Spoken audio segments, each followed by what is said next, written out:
ฮัลโหลสบายดีนี่ตำมักทั่วนึ่งมักอื้อต้มไก่กินไปได้ครึ่งนึงได้คนบ่ได้รีคอร์ดบ่ได้แม่นมือใหม่เลยกับมือเก่าเลยนะทำกับมือใหม่แล้วบ่ฮู้จักเนาะโอ้ยก็เลยอยากหัวสบายดีได้เบ่สุกุทุกคนมากินตำมักทั่วกินไปได้ครึ่งนึงแล้วแหละประจำลืมเพราะว่าก็ใช้กล้องด้วยนี้ถ่ายนะแบบมันมีปุ่มอยู่นี้แล้วนะแล้วคอยบริเบิ้งตัวหนังสือมันตัวเล็กมันเลื่อนนะคอยบริเบิ้งเนาะคอยเบิ้งแต่ปุ่มวะนะคอยแล้วคือว่ามันได้แหละที่จริงมันบ่ได้ตัวเองอันพางคลิกเบิ้งอันนั้นโทรศัพท์เนี่ยพางกินทั้งเบิ้ง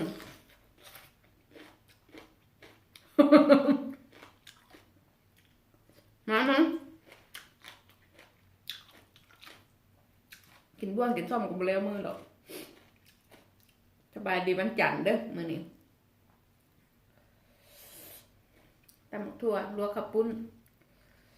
ข้าวเหนียวก็มีเด้อต้มไก่ย่างแต่มือไก่ย่างเมื่อวานนี่แหละ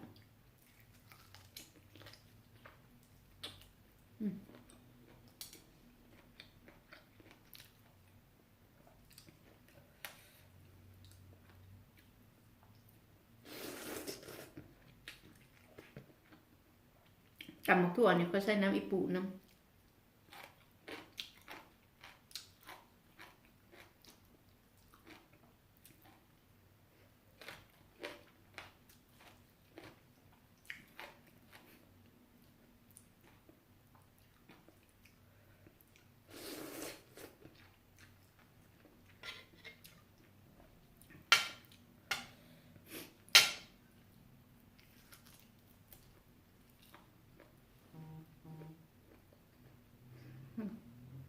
ไปโทรมา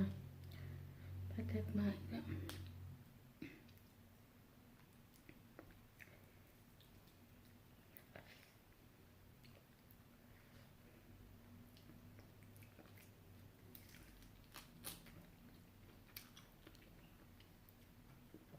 ักหมักใส่นะลวกเอานกบอกินดิบนะส่วนหลายนกจะลวกให้มันสุกแน่น้อยนึงค่ะนะลงน้ำฝดๆแล้วลงจาก1 นาที 2 นาทีนะ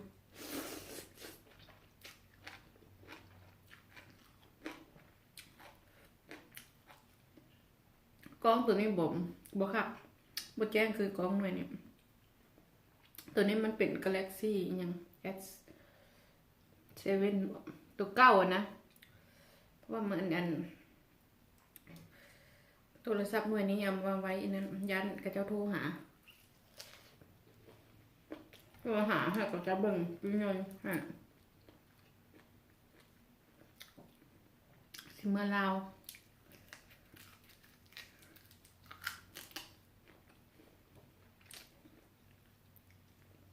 ก็จะโทรมาบอกเลยแต่มันยังแพงอยู่แล้วก็จะตินั้นมาอีกก็จะว่าแบบว่า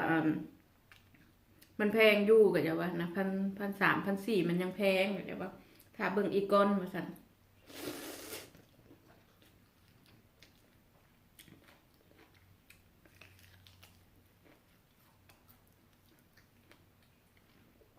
แบบเขาให้คนเขาจักคนเบิ่งให้นะแล้วก็เจ้าก็แบบว่าเขาเจ้าเขามีคันแครกกันเนาะแบบว่าคันมือใดมันถึกมันลงมันหยั่งนะก็เจ้าก็ส่งอีเมลบอกกัน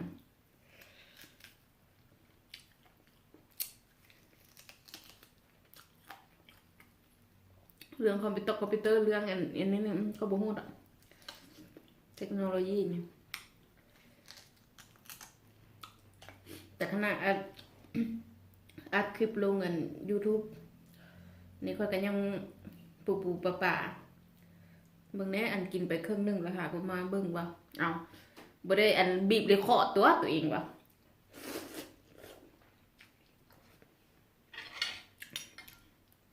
สั่งแล้วเก่งอันช่วงนี้หำบ่ได้ค่อยไปเบิ่งไลฟ์อีหยังผู้ใดเบิ่งก็เบิ่งได้น้อยเดียวไปเซฮายน้อยนึงแล้วก็โอ้เพราะว่ามีอันนั้นเด้เนาะไปเวียกนะ ไม่ค่อยเห็น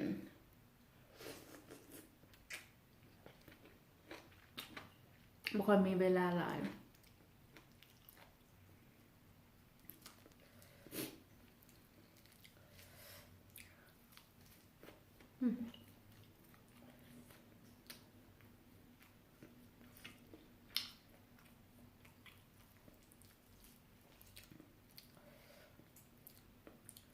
ไปการกันไปแต่เช้าๆคนนี้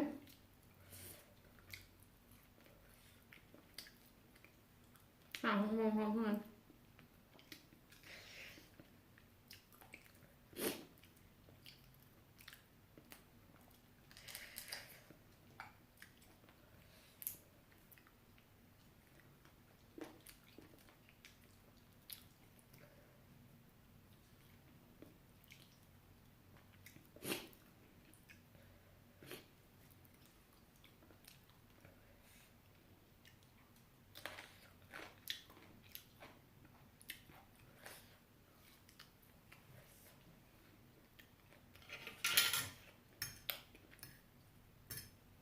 กินอาหารนะเมื่อไปกินอาหารอยู่กันร้านนั้นคนสเปน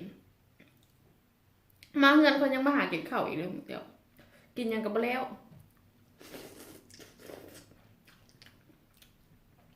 ยังบ่แล้วอาหารลาวๆเฮาไปที่บ้านนั่นแต่ก็ยากโทรหลานโทรมาลิ้นน้ำตากินอีซ้ำคนเนาะตำบักหุ่งแต่กระเจ้าปลาแดกฮะนะไปอยู่เมืองนอกยังกินกันแบบนั้นเนาะอย่างมันแซ่บเนาะกินยังมันไปแซ่บเพราะว่าเนื้อกินบ้านเฮาเนาะ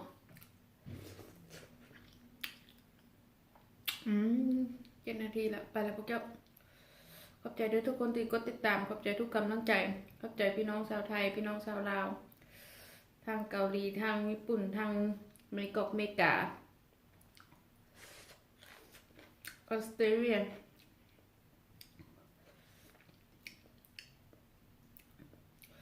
ไปละขอบใจทุกกำลังใจขอบใจทุกคนเข้ามาเป็นหมู่เป็นคู่เนาะ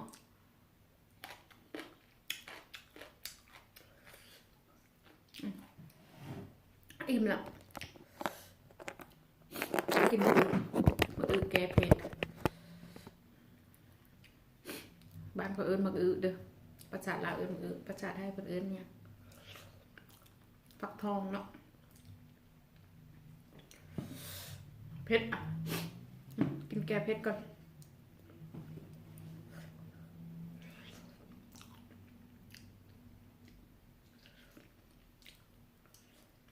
น้ำก็อยู่ใส่ระเบิดบ๊ายบาย